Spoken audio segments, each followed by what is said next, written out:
What if I told you that one of the most legendary high-octane supercar brands on the entire planet didn't actually start by breaking speed records on a track? Instead, they started by plowing fields. Yeah, it's a massive cognitive dissonance, right? Just picture it. You've got these slow, muddy, heavy agricultural tractors on one side, and then hyper-fast, sleek, insanely aggressive supercars on the other. Honestly, it seems kind of impossible that they share the exact same DNA. But as you'll see, that's exactly where this incredible journey begins. So let's dive right into this explainer. Lamborghini history, from tractors to supercars. We're going to uncover the absolutely incredible rivalry to royalty story of Ferruccio Lamborghini. We'll explore how one guy managed to transform a highly successful agricultural business into literally one of the most iconic luxury brands in human history, all fueled by passion, brilliant engineering, and, well, just a little bit of spite. Section 1. The Tractor Tycoon, Post-World War II Origins.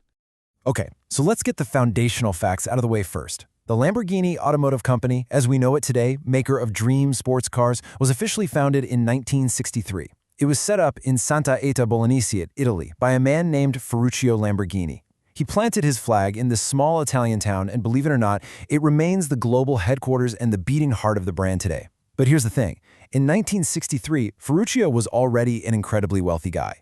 See, Ferruccio had made an absolute fortune manufacturing agricultural machinery. We're talking tractors, specifically, right in the middle of the post-World War II boom in Italy. He was a brilliant industrialist. He saw a massive need and he filled it. But he also had a very expensive, deeply personal hobby. He harbored this intense passion for fast cars. So he essentially used his massive tractor fortune to fund that hobby, buying and driving the absolute finest sports cars money could buy at the time. And naturally, that collection included several Ferraris. Which brings us to Section 2, the Ferrari feud, the inciting incident. The catalyst for this entire supercar empire basically came down to a mechanical failure. Remember, Ferruccio was a former mechanic and a manufacturer of heavy machinery, so the guy definitely knew his way around an engine. So when he started experiencing these really persistent, annoying clutch problems in his personal Ferrari, he didn't just take it down to the local shop. No, he took his mechanical complaints straight to the top. He literally went to speak with the legendary Enzo Ferrari himself to, offer some constructive criticism about the clutch components. And wow, this single prideful insult became the ultimate spark for innovation. Legend has it that Enzo Ferrari completely dismissed Ferruccio's criticism. Enzo reportedly told him that a tractor maker couldn't possibly understand complex sports cars and basically told him to just stick to tractors. I mean, ouch. It was a massive, massive slight to Ferruccio's engineering pride. But instead of just taking the insult on the chin or, selling his Ferrari, Ferruccio channeled that frustration into a totally clear, uncompromising vision. He decided right then and there to leverage the immense resources of his tractor empire to build his own car. He wanted to create the ultimate grand touring car, one that didn't just match Ferrari's speed, but actually blew it out of the water in terms of comfort and, most importantly, reliability. The guy was out to prove a point big time.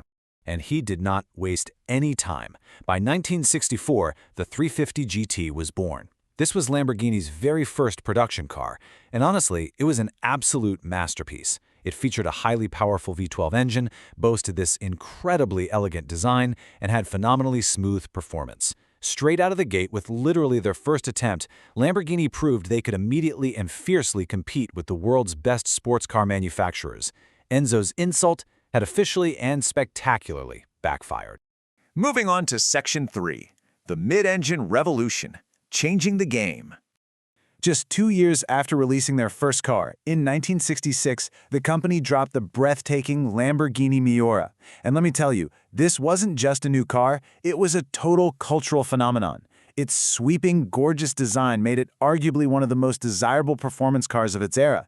It instantly made almost everything else on the road look totally obsolete. It completely redefined the entire market. But the real secret to the Miura's game-changing nature was its engineering, specifically the mid-engine layout. By placing that massive roaring engine right behind the driver but ahead of the rear axle, they drastically improved the car's balance and handling. It was a revolutionary leap for a street-legal car. It was such a brilliant design choice that it literally became the blueprint for modern supercars. Pretty much every supercar you see out on the road today owes a huge debt to the engineering pioneered right here in the Miura. Section 4. Decades of legendary designs, continuous evolution. From there, the evolution builds rapidly across the decades. In 1974, they just shocked the world with the crazy wedge-shaped Countach. Then came the Diablo in 1990, the Murciélago in 2001, the wildly successful Gallardo in 2003, the Aventador in 2011, and the Huracán in 2014. I mean, every single one of these names is straight-up automotive royalty. They represent distinct, unforgettable eras of those classic, poster-on-the-bedroom-wall dream cars. And with every single generation, they didn't just update the cars, they completely amplified them. They consistently pushed for even more power from their signature engines. The styling grew increasingly sharper, far more aggressive. They integrated highly advanced technology. But through all of these generational upgrades, they never, ever lost that unapologetically bold, larger-than-life personality that Ferruccio instilled in the brand from day one. Section 5. Challenges and Growth. The Business Shift. Now, behind the scenes of all of those glamorous, fast cars, the company actually faced some pretty severe financial difficulties, going through several rocky ownership changes.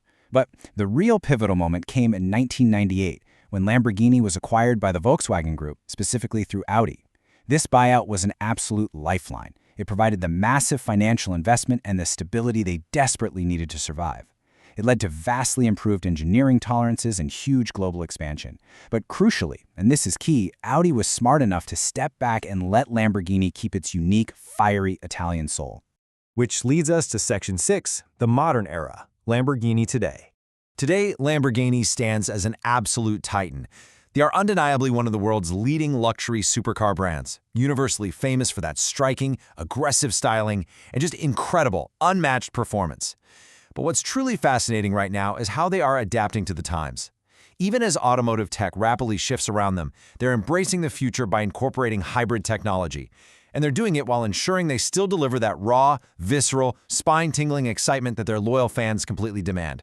The ultimate symbol of this modern era is the Revuelto. This car really pushes the boundaries by integrating brand new hybrid technology, yet it pulls it off without sacrificing even an ounce of that roaring V12 Lamborghini spirit. It really acts as the perfect bridge, connecting Ferruccio's original, mechanical, internal combustion passion with the incredibly strict demands of modern automotive innovation. Which leaves us with this final thought for today's explainer. Looking at the cutting-edge Revuelto, and then looking all the way back to those early post-war tractors, we really have to ask, in this sleek, new hybrid era, does Lamborghini's journey prove that spite, passion, and sheer determination are still the ultimate engines of history? It is pretty incredible to ponder how a simple, heated argument over a faulty clutch between two very stubborn Italian men forever altered the landscape of automotive history. Thanks so much for joining me today, and as always, keep questioning the origins of the world around you.